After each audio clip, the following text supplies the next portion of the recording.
Hello नमस्कार दोस्तों, हम एक छोटे से मुद्दे पर आज बात करते हैं। पिछले 4-5 दिनों से मैं देख रहा हूं कि आप में से बहुत सारे प्रतियोगियों के जो विशेषकर रीट की तैयारी करने वाले हैं, सैकड़ों सवाल आ रहे हैं और सैकड़ों विद्यार्थियों के हैं। बार बार एक ही दो सवाल जो है वो रिपीट हो रहे हैं। तो मैंने सोचा आज मैं उन सवालों का जवाब आपको एक साथ दे देता हूं।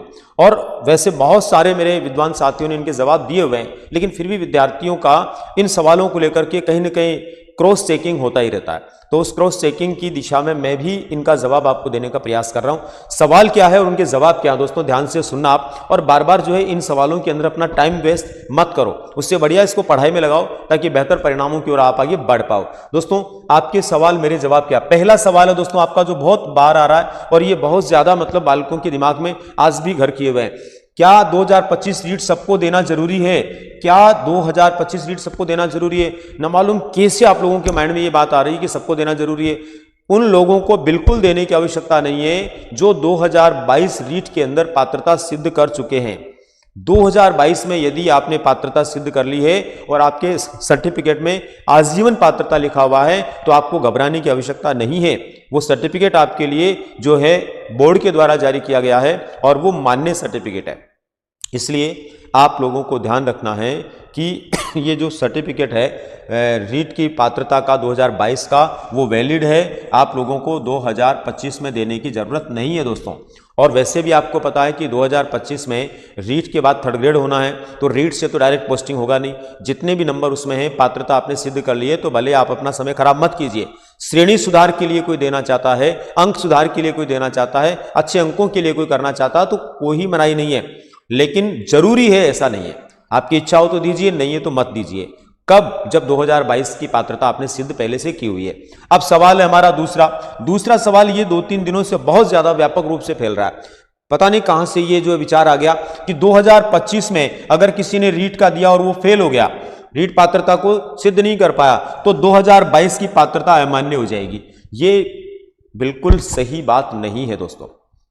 आपको पता है जब बोर्ड के द्वारा 2022 की आपको पात्रता दी हुई है तो 25 की करने के बाद वो कैसे असफलता में बदल सकती है? वो उस समय का रिजल्ट है, ये इस समय का रिजल्ट है और आपको 2022 वाली लगा देनी है। अगर 25 के अंदर ऐसा होता है तो आप 2022 वाली लगा दीजिए ना, कहां फर्क पड़ रहा है कि 2025 की लगाओ, है ना। तो ये बिल्कुल भी सही नहीं है। कई लोगों ने ऐसे विचार दिए हैं और इसीलिए विद्यार्थियों में भ्रम पैदा हुआ है। कुछ लोगों का काम ही है भ्रम पैदा करना, इसलिए आप भ्रम में मत जाइए। आप बिल्कुल सटीक रूप से ध्यान रखिए, अगर आपने 2022 की पात्रता जो है वो पास कर रखी है और उसमें आजीवन लिखा हुआ है तो 2025 की आप देना भी चाहें और उसके अंदर फेल भी होते हैं तो कोई फर्क नहीं पड़ेगा। किसी भी सूरत में 2022 की समाप्त नहीं होगी। ये आपके मन में भ्रम है, इसको निकाल दीजिए, ठीक है ना। अब इसके बाद में बात आती है परीक्षा फरवरी में होगी या नहीं होगी। अब 2-4 दिन पहले एक खबर आई थी अखबार में कि जो है परीक्षा केंद्र जो 27 फरवरी को है चाहिए बोर्ड को, वो जो परीक्षा केंद्र उपलब्ध करवाने में जो अधिकारी लोग हैं वो अभी सक्षमता जाहिर नहीं कर रहे। तो दोस्तों ये सरकार का, अधिकारियों का और बोर्ड का काम है। इसमें आपको और मेरे को चिंता करने की जरूरत नहीं है।